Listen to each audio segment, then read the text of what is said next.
Good morning, students. Today I am going to explain a new lesson in economics, that is market. You know what is the meaning of market? You know the literally meaning of market in English, but in economics, its definition is somewhat different. A market is a place where there are large number of buyers and sellers present, and when any buyer can buy any commodity from any seller and vice versa. You can see market, you might have gone to market, and every day you are going to market, and you can see different sellers and buyers will be there. So that is called marketing. That is called a marketing economics. Here, today I am going to define different size of market in the world. You can say different types of market in the world. The main important types of market are, I am writing a table, and after that I will explain one by one. Firstly,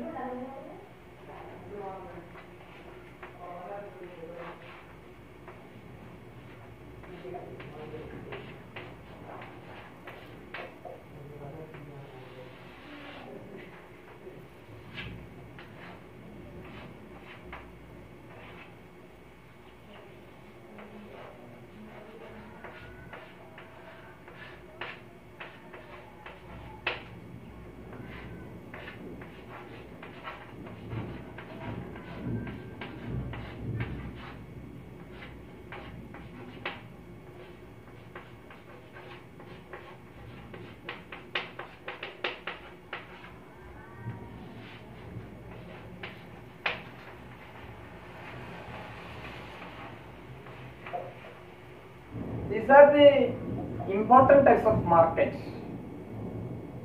Perfect competition is one size of market, one form of market is called a perfect competition. Next, monopoly, another type. Then, monopolistic competition is also another type. Then, oligopoly is another type, oligopoly. Then, one more type you can say, duopoly is also a smaller or minor type of market. Firstly, I am explaining perfect competition. Competition, you know the meaning of competition. Perfect competition. A competition is said to be perfect when all the potential buyers and sellers are promptly aware of the prices at which the transaction takes place, and they can come and they can go at any time.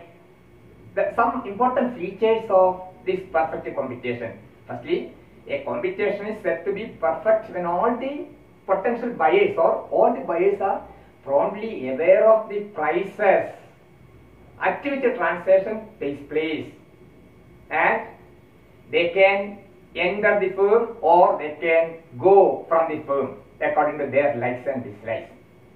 I will explain the main features of this perfect competition. First, there are large number of buyers and sellers. First feature.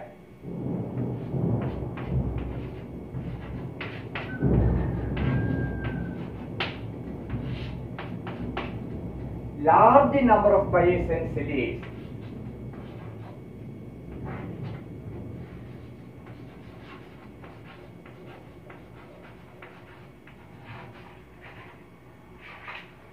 That's the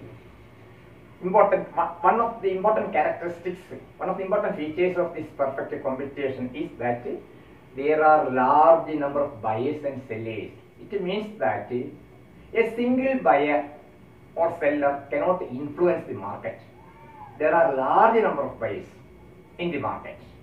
So what we can see, no single person or no single individual can influence, or they can't increase or decrease that price. They cannot increase that price. That's because there are large number of buyers and sellers in the market. One of the important features which we are seeing in the case of perfect competition. Next one is that the products are homogeneous. Second,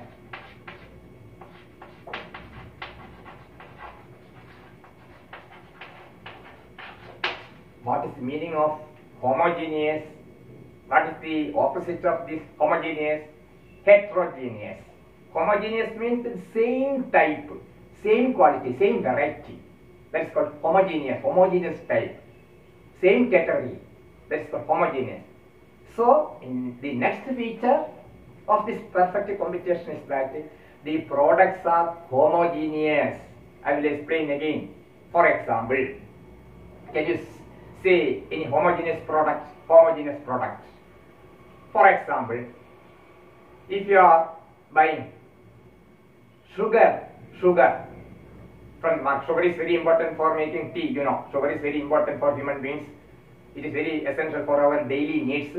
So we will purchase sugar. So you are purchasing sugar. The sugar which you are purchasing from your nearest shop, you will get the same quality, or the same sugar you will get from other shop also. There will not be much variation in the product, in that product, in that quality. There sometimes there will be some difference in size only, but in normal case, its color is white, more taste is sweetening taste, it will be sweet. So we can say that it is a homogeneous. An example of homogeneous product, you can say homogeneous product. Another thing is that you can say 916 is gold. You can say gold. It is, we can say, homogeneous product. Homogeneous product. 916. The price which you want to pay for purchasing 1 gram gold from this market will be the same throughout India. Homogeneous product. It is a national price is fixed. Same quality 196 gold. You will get the same quality wherever you are going. You will get the same quality. That is called homogeneous. There is no variation. In the same way, another thing is that you want to purchase, you want to get some xeroscopy or photostatic copies. You want to get some photostatic copies of xeroscopy. The quality or the xeroscopy which you are getting from the shop will be the same. We can take as an example xeroscopy. Understood? So, only a rare example. In the case of this, really speaking, this type of perfect computation, the products are very rare in our market. Anyway, it is even in our study, so we should understand what is a homogeneous product, what is the nature of this perfect computation. Homogeneous, only a rare example you can give. That's one example I told you that gold you can see. 1916 gold is same. Today's price, if it is 34,000 per 8 gram, it will be, that price will be the same throughout India. The same quality 916. That you can say it as a homogeneous product. That means 916 gold coin. But even then, if it is built with some other jewelry, it will be different. Making that and different types of ornaments can be made. So you can see variation. But what I am telling is that pure gold coin, you can take gold coin, same type you will get. It is a category of, it belongs to a homogeneous product, you can say. Perfect, it is a perfect competitive product, you can say. Sugar also you can say, sugar. Another thing, petrol or diesel, you see. Say homogeneous product. Diesel or petrol. The same type, same variety, same product you will get wherever you are going in India, in our country. You will get the same product. That means petrol or diesel. Anyway, what we can see is that this product, the example of this product is very rare in our country. Anyway, we should study. So homogeneous. Next feature is that the products are homogeneous, not heterogeneous. That is another thing. First one, there are large number of buyers and sellers. Second one, the products are homogeneous, not heterogeneous.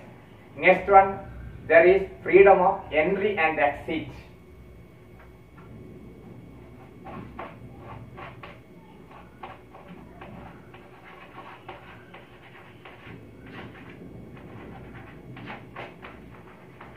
Freedom of entry and exit is another thing. That means a particular person or a particular firm can enter in this business whenever he likes. The same way, whenever he likes to go, he can go. There is freedom of entry and exit. Another thing is that there is perfect mobility of factors of production. perfect mobility is there of factors of production.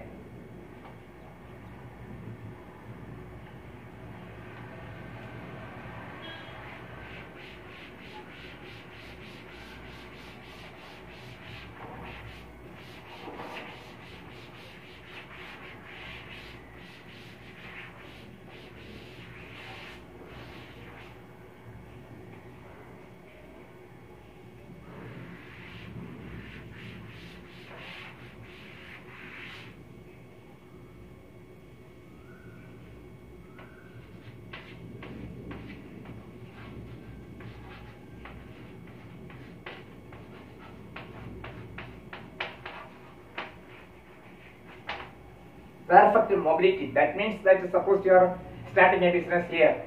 After 1 month, you want to stop it and you want to start in another place. You can go. There is no restriction.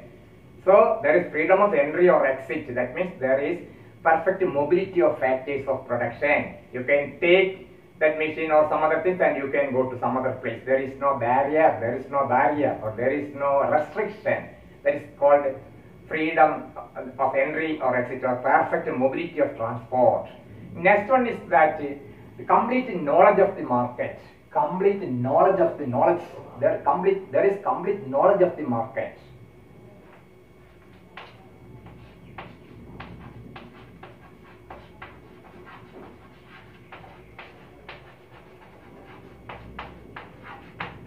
It means that a particular consumer is quite aware that the price of a particular product, what is the price of a product, what is the price of a commodity in another market. That means I told you that, an example I told you, 916 gold.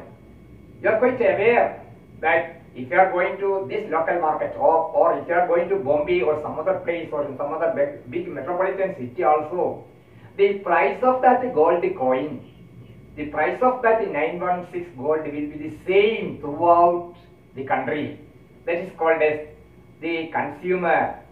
The consumer, they are quite aware about the prices. They are quite aware of the prices of the product.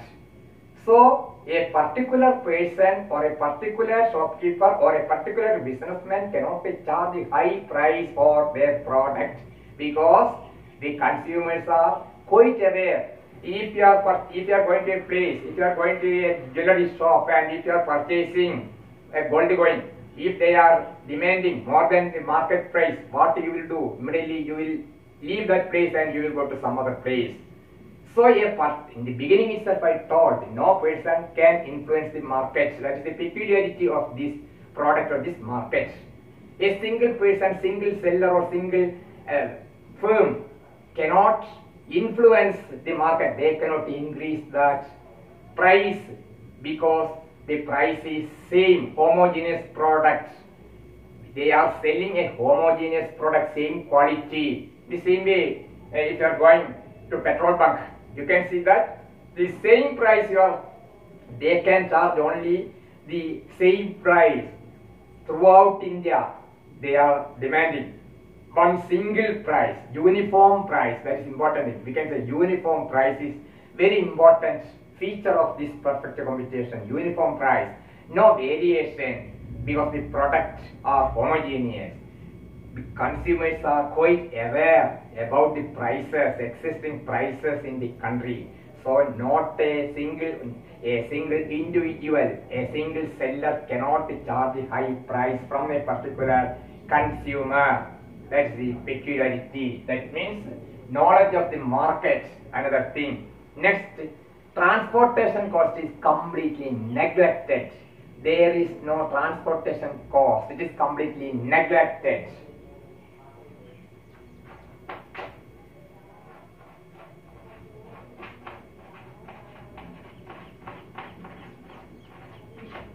No transportation cost. It means that suppose I told you, suppose you are purchasing 916 gold from a jewelry.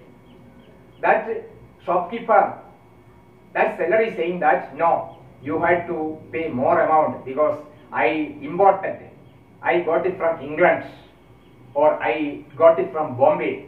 So transportation cost is very high. So you should charge more money. It is not applicable. You will not give that amount to that person, that seller, because you know that it is a uniform price is existing throughout the nation in the case of this perfect competition. So there is a prevailing market price. Only they can charge the prevailing market price. Transport cost is completely neglected in this case. You cannot charge high price for this particular product. Transport cost is completely neglected. That is the important peculiarity. Next one is that there is no advertisement cost. No advertisement cost.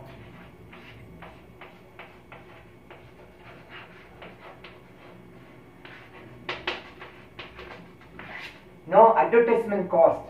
Why we are saying that there is no advertisement cost in the case of this perfect competition? The reason is that, suppose a seller is spending so much amount to increase his sales by giving advertisement. He cannot charge high price. If he is spending high amount for advertisement, his expense will be high, his expense will become high, but that expense, he cannot meet that expense from the consumer or the buyer, because only uniform price or prevailing price, he is eligible to charge only the prevailing price, only the market price. So no advertisement cost. A seller or a firm will not incur, or they will not spend their money for advertising purpose, because they cannot charge that amount from the consumer or customer. So advertisement cost is completely neglected. Another thing is that a firm is a price taker, not a price maker.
A firm or seller is a price taker, not maker. The reason is that I told you, you want to get a Xerox copy or photostat copy from the shop.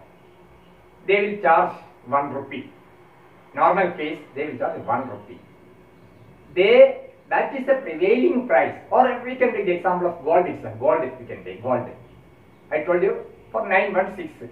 You are going to a shop and you are purchasing 1 gram gold. They cannot charge you more amount. They should take the prevailing price. They should take the prevailing price only. So that is why we are saying that they are price taker, not a maker. They are not making the price, because competition is there. If they are charging more money, if they are charging more price, definitely customer or the consumer will go to some other shop and they will purchase their commodity from other shop.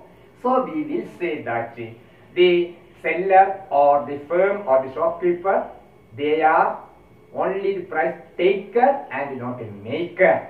That is the feature of this perfect competition. The sellers are price taker, not price maker. Next.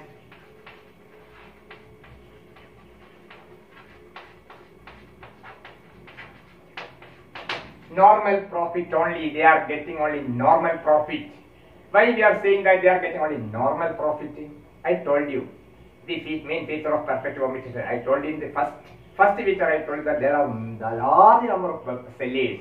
There are large number of sellers, and they are selling the homogeneous product. I told you. So, what if the competition is very high? Competition is very high. So they will get only normal profit, just minimum profit they will get. That is another important feature of this perfect competition. Only normal profit they will get. So, what's what I am explaining? All the features of this perfect competition. First one, there are large number of buyers and sellers. That means a single seller or a producer cannot, a single seller or a shopkeeper cannot influence the price of a product because there are large number of sellers in the market.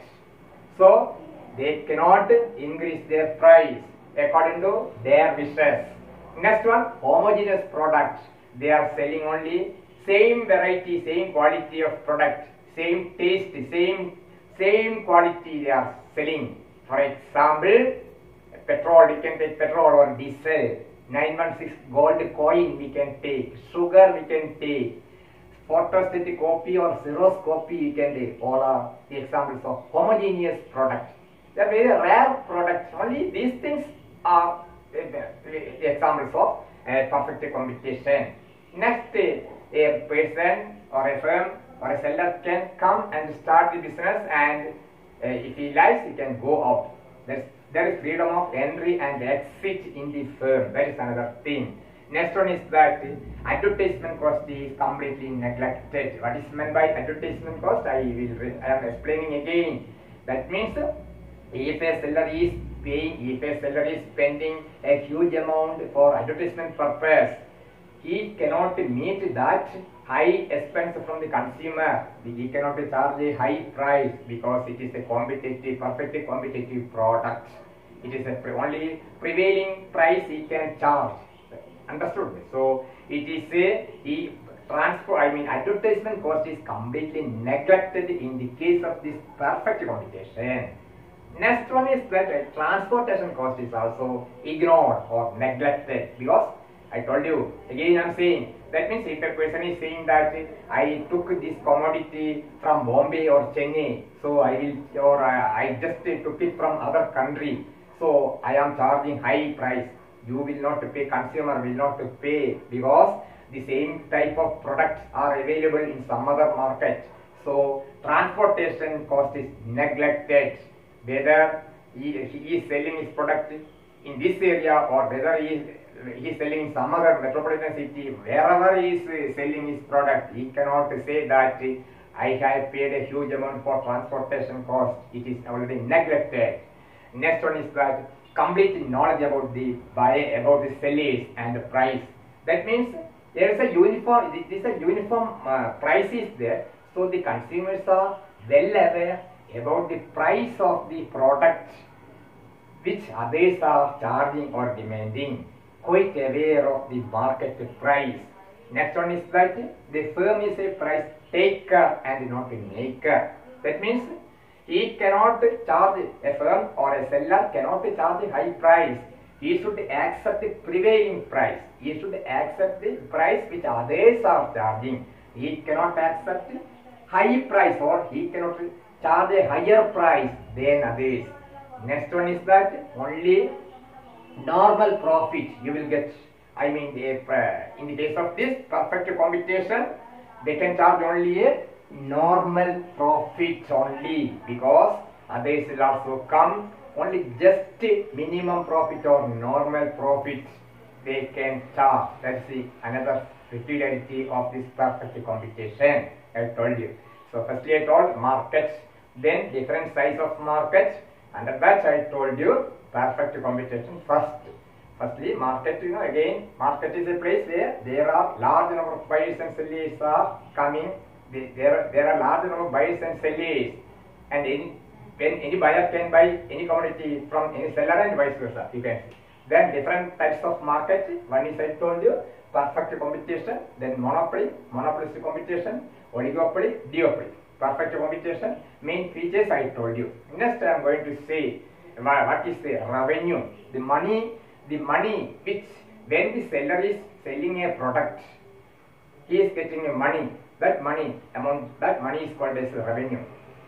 The price for the money he is getting. So when a seller is selling his product, he is getting money. That amount is called as revenue which is getting. We can see what is the total revenue, what is marginal revenue, what is the average revenue. Firstly,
total revenue. For example, I am saying that a candle box, a manufacturer of a candle, a manufacturer or a firm is producing candles. So one candle box cost 10 rupees, for example. 10 rupees. We can say that the price candle box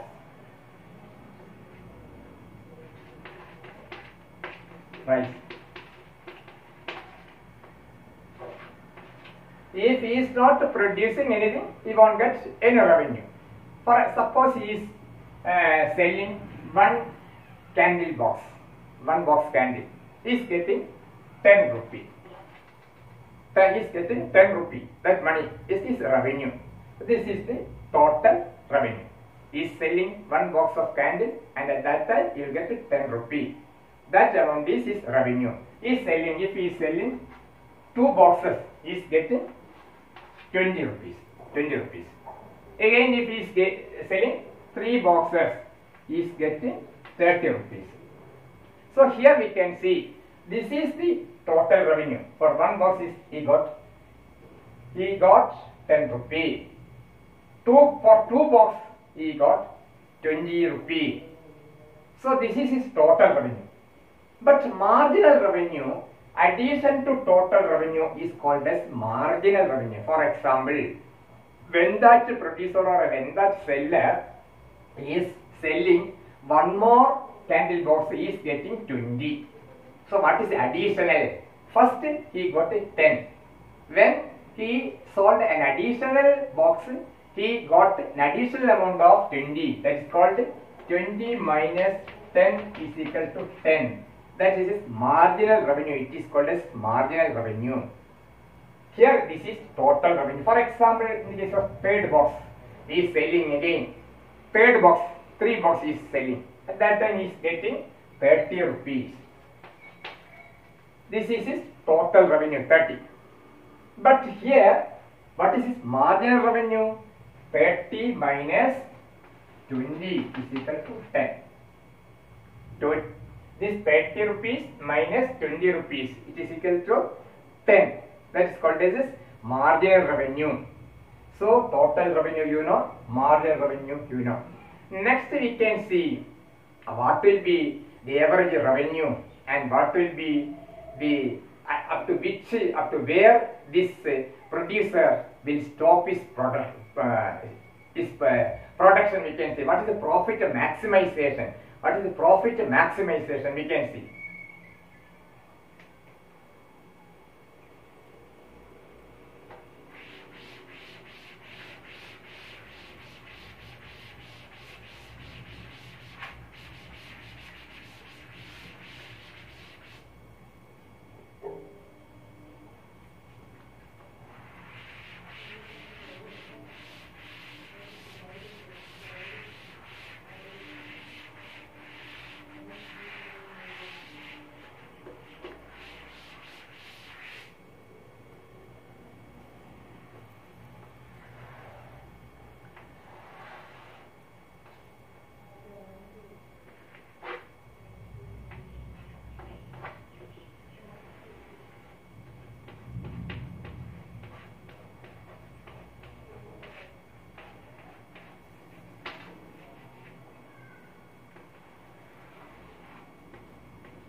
here we can see that this is average revenue. It is a horizontal straight line parallel to OX axis. It is a horizontal straight line parallel to OX axis.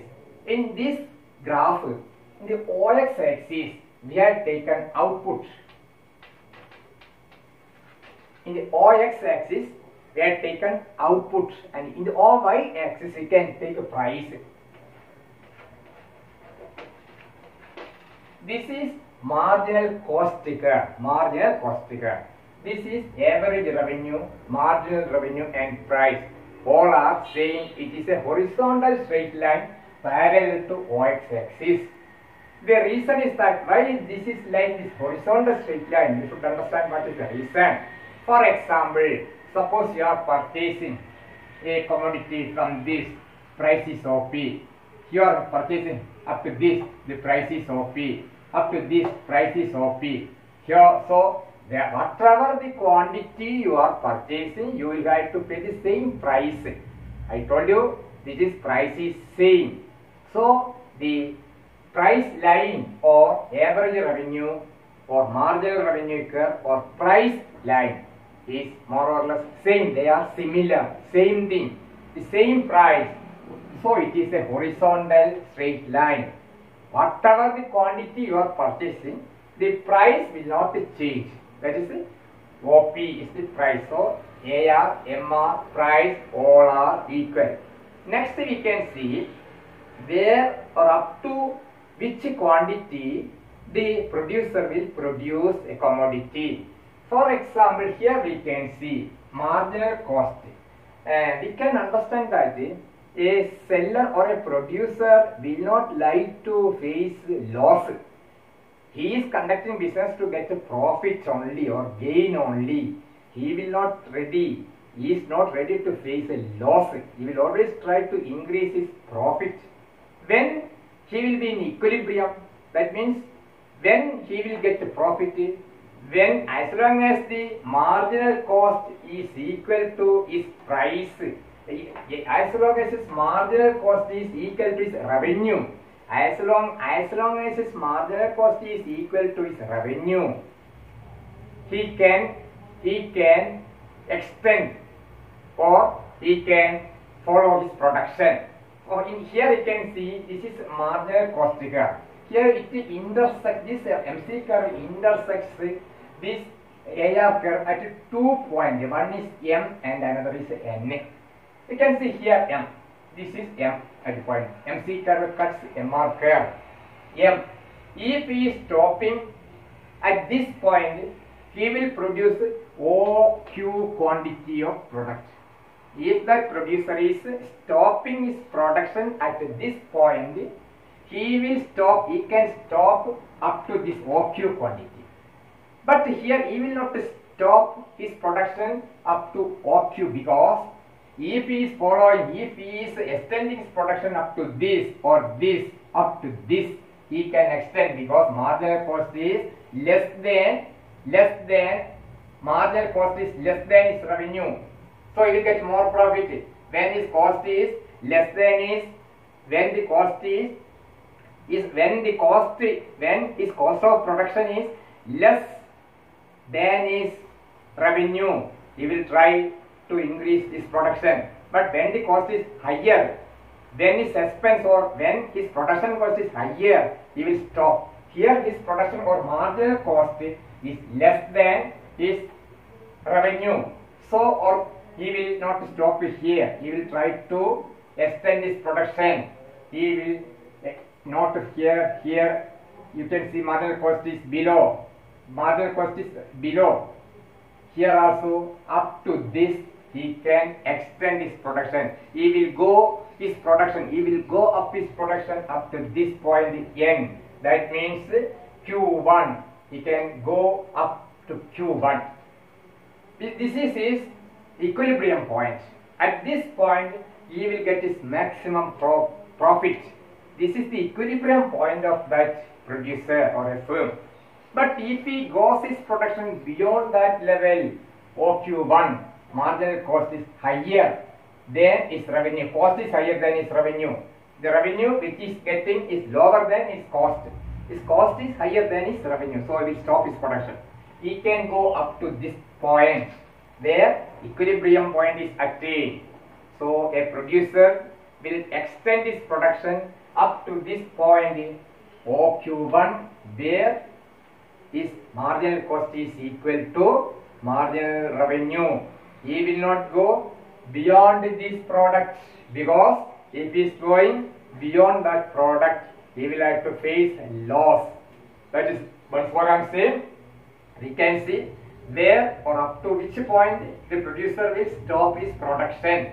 Here we took, in the OX axis we had taken output, in the OY axis we had taken price. This is a horizontal straight line. It represents AR, average revenue curve, MR, marginal revenue curve. Its price is also same, because after I told that the price is same throughout the market. So it is a horizontal straight line parallel to OX axis. Here we can see, in normal case, a producer will stop his production, or a producer will continue his production so long as his marginal cost is equal to his marginal revenue. So long as his marginal cost is equal to marginal revenue, a producer will continue his production. Here we can see that if a producer is producing up to this point OQ, his marginal cost lies below his marginal revenue, so he will not stop. If he is getting more and more profit, he will try to increase his production further and further. So he will again expand his production. He will come lastly up to this point OQ1. At this point, he understands, or he can see that his marginal cost is equal to his marginal revenue. So he cannot go beyond this point OQ1. If he is going beyond this point OQ1, he will face loss, because here you see MC is here. MC is higher than MR, or marginal revenue. When MC is higher than MR, what is the meaning? He will have to face a loss. He will not stop. He will not continue his production. Understood? So this is the curve. This is the product maximization of that firm. When marginal cost curve cuts marginal revenue curve from below, he will, so long as the marginal cost curve cuts, so long as marginal cost curve is equal to his marginal revenue, a producer will continue his production. That is the theory of this perfect computation and product maximization. This is the product maximization. Understood? So today I just explained. That means only perfect computation. Market I told, perfect computation I told, revenue I told. That is marginal revenue. Addition to total revenue is called marginal revenue. Addition to total, I have drawn a table. I told you. Addition to total revenue is called marginal revenue. For example, if a seller is producing two packets of candles, and if he is getting 20 rupees, if he is producing three candles or three packets of that candle, if he is getting 30 rupees, then 10 rupee will be his marginal revenue. Addition to total revenue is called as marginal revenue. Average revenue is total revenue divided by the number of units produced is called as average revenue. The total revenue divided by the number of units produced is called as average revenue. Understood? So total revenue, average revenue, marginal revenue. The same way, total cost divided by number of units produced is called as average cost. The addition to total cost is called the marginal cost. Addition to total cost is called marginal revenue. Then once more, all the main features of this perfect computation, I told you there are large number of buyers and sellers in the market. A single buyer cannot influence the product. There is a prevailing uniform price is there, uniform price. Second one, products are homogeneous. That means the variety or the quality of that product is the same throughout the market. So there is no variation in quality. Next one, a firm can enter or exit. Next one is that there is no advertisement cost. That is, a firm will not spend more money for advertisement purpose, because he cannot charge that high amount from the consumer. Next one is that no transportation cost. It is completely neglected. Next one is that but there is complete consumers are well aware about the prevailing price or about the prevailing market price. Next one is that a firm is a price taker. He cannot influence the price. He cannot increase he cannot increase high price, or he cannot charge a higher price than others price. That is another thing. Normal profit is another feature. He will not get a high profit, super normal profit, because it is a competitive market. Only normal profit he will get. So perfect competition, I told you one type of market. I told you. Tomorrow I will explain monopoly and monopolistic competition also. I will explain monopoly and monopolistic another type of market. Today it is finished. You will get notes after a few days only. If you have any doubt, you can make a comment, and it is ended.